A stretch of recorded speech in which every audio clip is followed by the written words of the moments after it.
কবুতরটার শরীরে এখনো জোর বল নাই, মানে মাজা খাড়াই করতে পারতেছে না ও।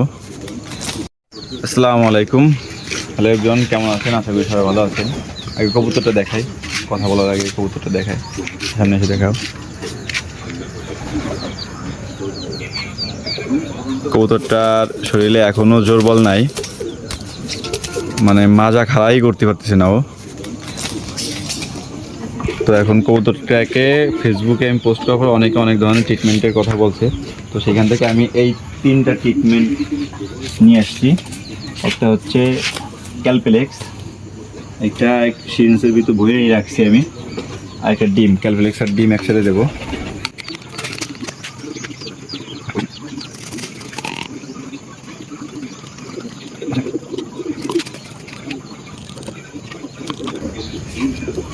ক্যালপেলেক্স আর ডিম একসাথে মিলাই নিলাম। এখন এর সাথে কিছু পানি দেবো।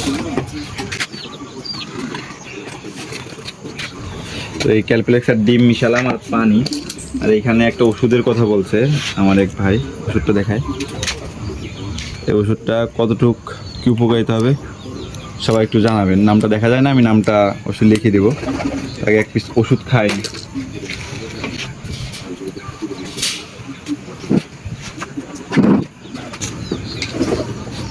আগে ওষুধটা খাওয়াই দিই।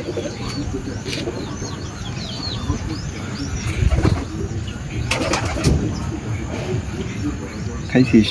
আসলে কিচ্ছু নাই, কিচ্ছু হারাম বলতে কিচ্ছু নাই। কি যে হুট করে হইলো, সুস্থ কবুতর ডিম বাচ্চা করতেছে কত সুন্দর, সেই কবুতরটা যদি এরকম ভাবে অসুস্থ হয়ে যায় তাহলে কেমনে কি হয়।